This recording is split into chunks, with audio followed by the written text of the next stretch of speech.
So Srikakulam for the year 2024-25, the projected GDP stands at 42,217 crores with a target of 16.28%. We'll be reaching 49,088 crores. The district stands at 1.59 lakhs of per capita income and will be increasing it to 1.85 lakhs next year.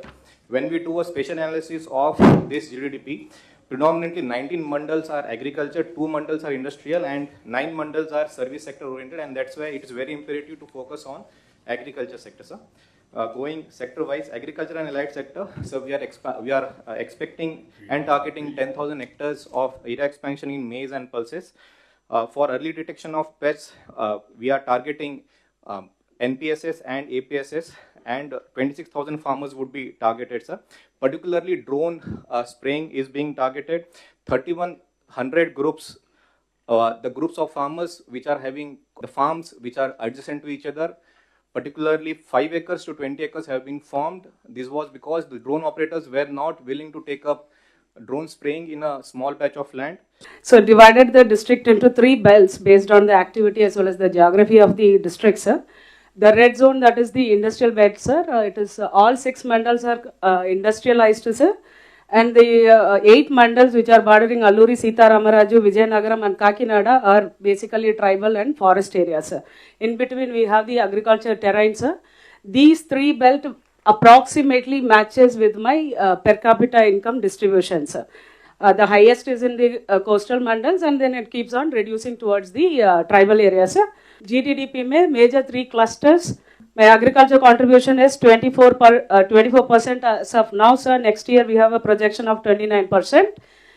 For services, we as of this year it is 23.51%, sir. Next year we are targeting 24.21%.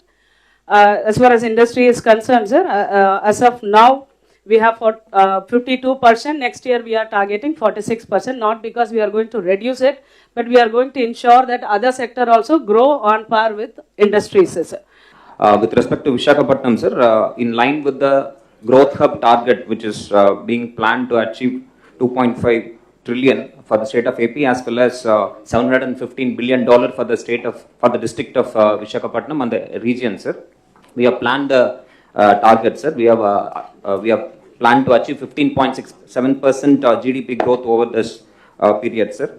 And target is to achieve a GDP of 1,45,774 crores, sir, and per capita income of 6,14,763, sir.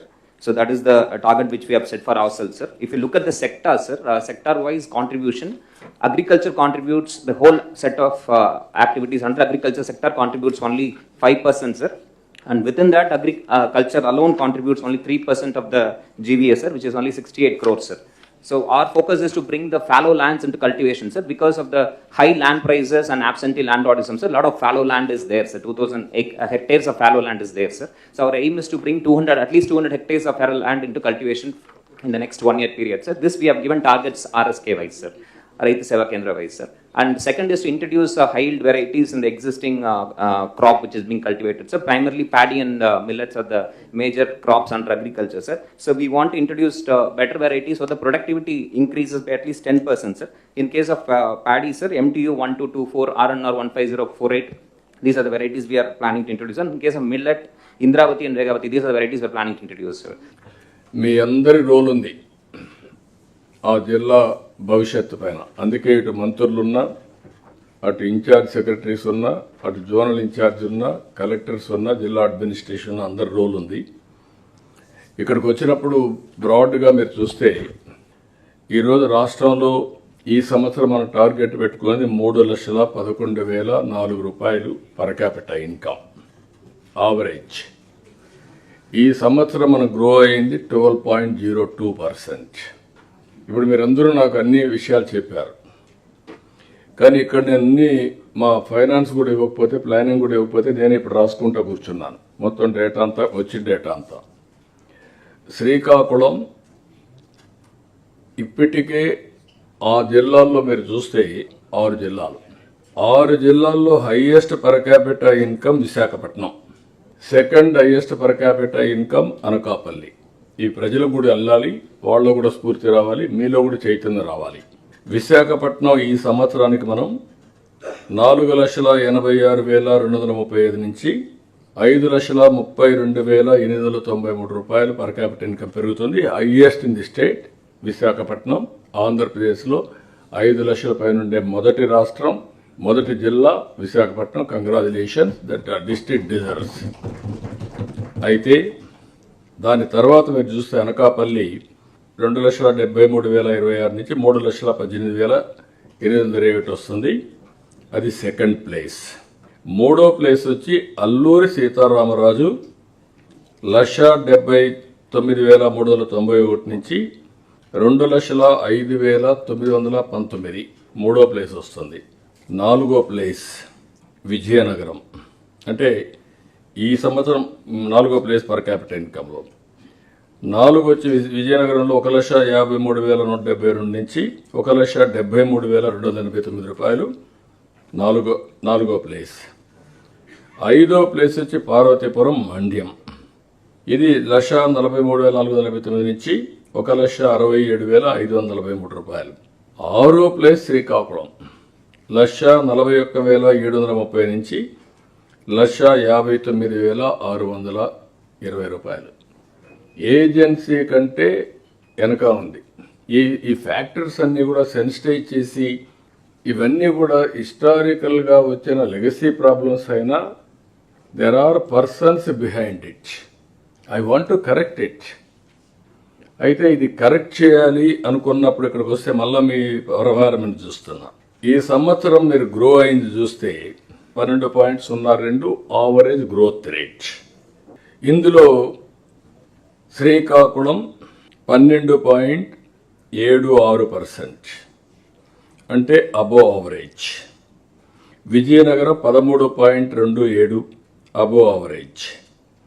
Parvathipuram మండ్యం 16.90, very good percentage. Congratulations, వాళ్ళకి మనస్ఫూర్తిగా బాగా చేశారు. గిరిజన ప్రాంతమైన బాగా చేశారు. Alluri Sitaramaraju 21.19, that is the best. స్టేట్లోనే చాలా బాగా చేశారు.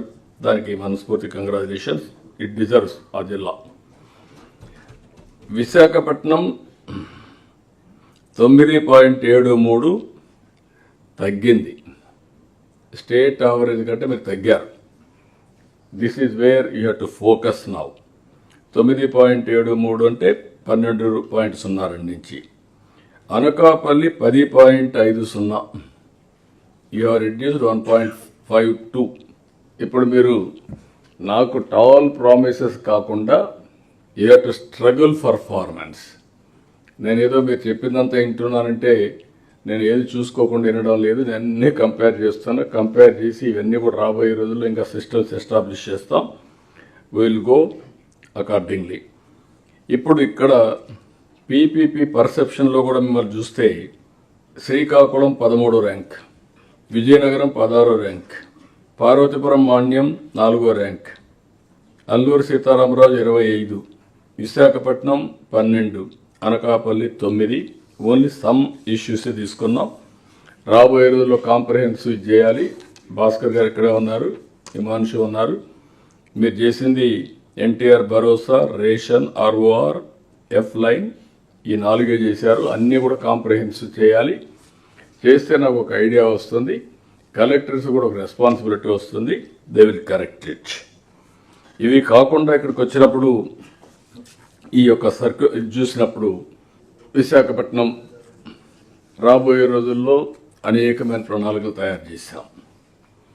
విశాఖపట్నం ఆ జోన్లో మెయిన్ సెంటర్గా ఉండి 5 జిల్లా హెడ్ క్వార్టర్స్ ఉన్నాయి. ఇది కాకుండా 6, ఆ జిల్లాలు ప్రత్యేకంగా 6 వచ్చాయి, ఇంకా 5 ఉన్నాయి. ఎటు చూసినా ఒక మాండ్యం లేకుంటే అరకు, ఈ 2 కొంచెం టైం తీసుకుంటుంది, కానీ ఇక్కడ అన్నిటికీ less than an hour journey. Srikakulam 1 hour, Vizianagaram 1/2 hour 45 minutes, Anakapalli 45 minutes. ఇది ఉన్నప్పుడు విశాఖపట్నం ఒక హబ్గా తయారు కావాలంటే కనీసం ఒక 5,000 రూమ్స్ ఉండాలి. అనకాపల్లిలో కూడా హోటల్స్ ఉండాలి, విజయనగరంలో ఉండాలా, విశాఖపట్నం, శ్రీకాకుళం ఉండాలి. నైట్ హాట్ అక్కడే ఉండాలి, ఇక్కడ రాకూడదు. అదే మరిగా అరకు, ఇవన్నీ కూడా రావాలి. కాన్స్టిట్యున్సీ వారిగా విశాఖపట్నం మీ దగ్గర బిల్డింగ్ రెడీగా ఉంటే ఉందా, రెడీగా ఉందో ఒక చెప్పాం మీకు విశాఖపట్నంలో చూడమని. ఏది Ratan Tata innovation sir ready ఉంది సార్. బిఎంఆర్టీఏలో మనకి 50,000 స్క్వేర్ ఫీట్ ఉంది సార్ రెడీగా. సరిపోతుంది. You take it up immediately, you start it. అందుకే ఇప్పుడు రెడీ చేస్తారు, విల్ స్టార్ట్ ఇట్. ఎస్. అక్కడి నుంచి every district constituency industrial parks మీరు తయారు చేయాలి. ఇండస్ట్రియల్ పార్క్స్ తయారు చేసి 1 ఎంటర్ప్రెన్యూర్ 1 ఫ్యామిలీ 1 lakh ఎంటర్ప్రెన్యూర్స్, డాక్రా, MEPMA, it is a must. దీన్ని వర్కౌట్ చేసుకొని మీరు నాకు ఒక యాక్షన్ ప్లాన్ తయారు చేసి మీరు ముందుకు పోవాల్సిన అవసరం ఉంది. ఇది కూడా ఒకసారి వర్కౌట్ చేసుకోండి మీరు.